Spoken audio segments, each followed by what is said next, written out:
இயேசுவின் பிள்ளை, பயமே இல்லை, என்னாலும் சந்தோஷமே.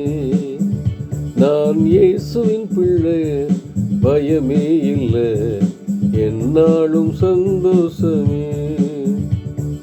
தெரிந்து கொண்டார், தெரிந்து கொண்டார், மகனாக மகளாக தெரிந்து கொண்டார், தெரிந்து கொண்டார், தெரிந்து கொண்டார், மகனாக மகளாக தெரிந்து கொண்டார். நான் இயேசுவின் பிள்ளை, பயமே இல்லை, என்றென்றும் ஆனந்தமே.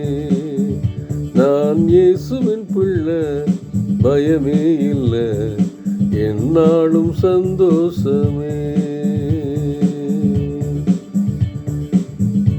டியர் ஃப்ரெண்ட்ஸ், அன்பின் வாழ்த்துக்கள். ஆண்டவரும் இரட்சகருமாகிய இயேசு கிறிஸ்துவின் இனிய நாமத்திலே உங்களை வாழ்த்துகிறேன்.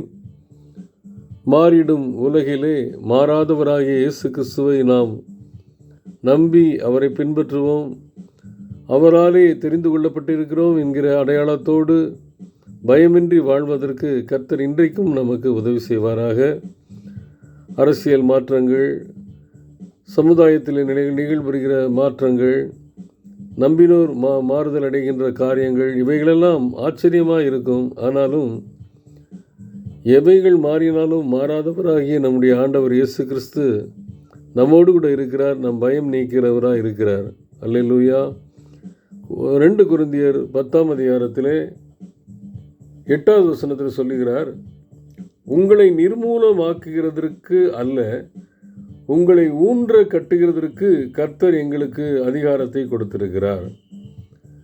சில நேரங்களில் நீங்கள் நினைக்கலாம், நாங்கள் உங்களை டாமினேட் பண்ணுறோம், சில கடுமையான சட்டங்களை வைத்து, கற்பனைகளை வைத்து உங்களை ஃபாலோ பண்ண சொல்லும் பொழுது கஷ்டமாக இருக்குது, எச்சரிக்கும் பொழுது நீங்கள் எரிச்சல் அடைகிறீங்க, ஆலோசனை சொல்லும் பொழுது சோர்ந்து போகிறீங்க. ஆனால் அவைகளெல்லாம் எதற்காக நாங்கள் செய்கிறோம் என்று பவுலடியார் கொரிந்து சபைக்கு சொல்லுகிறார். எங்களுடைய அதிகாரத்தை நாங்கள் பயன்படுத்துவது நாங்கள் மேன்மை அடைய வேண்டும் என்பதற்காக அல்ல, நீங்கள் நிர்மூலமாக்கப்படாதபடி கர்த்தரிலே ஊன்ற கட்டப்பட வேண்டும். அதுதான் எங்களுடைய நோக்கம். இந்த நோக்கத்தை மட்டும் நீங்கள் அறிஞ்சிட்டிங்கன்னா, நாங்கள் தூரத்திலிருந்து எழுதின அந்த லெட்டராக இருந்தாலும் சரி, உங்களுடைய அருகாமையிலே வந்து நாங்கள் பேசுகிற வார்த்தைகளாக இருந்தாலும் சரி, இரண்டுக்கும் பொருத்தமாக இருக்கும். நீங்கள் என்ன சொல்கிறீங்க, தூரத்திலேருந்து எழுதும் பொழுது வல்லமையோடு இருக்கிறீங்க, எங்களுடைய அருகாமையில் வந்தபோது எங்களுடைய பலவீனங்களையும் குறித்து அற்பமாக எண்ணுகிறீங்க. அப்படி இல்லாதபடி கர்த்தரால் கொடுக்கப்பட்ட அதிகாரத்தை நாங்கள் பயன்படுத்துகிறோம். அது எங்களுக்காக அல்ல, நாங்கள் மேன்மைப்படுவதற்காக அல்ல, நீங்கள் நிர்மூலமாக்கப்படாதபடி கர்த்தருக்குள்ளே நிலைத்திருப்பதற்குன்னு சொல்லி அருமையாய் சொல்கிறார். இன்றைக்கு நம்மை சுற்றி நடக்கிற காரியங்கள், நமக்கு கொடுக்கப்படுகிற ஆலோசனைகள், நம்ம மேலே செலுத்தப்படுகிற அதிகாரங்கள் அனைத்துமே ஆண்டவருடைய பிள்ளைகளுக்கு எப்படி இருக்குமா, அவர்கள் நிர்மூலமாகாதபடி கர்த்தரிலே ஊன்ற கட்டப்படுவதற்கு ஆதாரமாக இருக்கும். இன்றைக்கி பணித்தலங்களில் ஏற்படுகின்ற போராட்டங்கள், உபத்திரவங்கள் இதுவரை இல்லாத ஒரு காரியமாக இருந்தாலும், அந்த காரியங்களை செய்கின்ற அதிகாரத்தை உடையவர்கள் எதற்காக செய்கிறார்கள்? ஆண்டவருடைய சித்தப்படி தான் செய்கிறாங்க. ஆனால் அந்த அதிகாரங்கள் நமக்கு ஒருவேளை உபத்திரமாக இருக்கலாம்.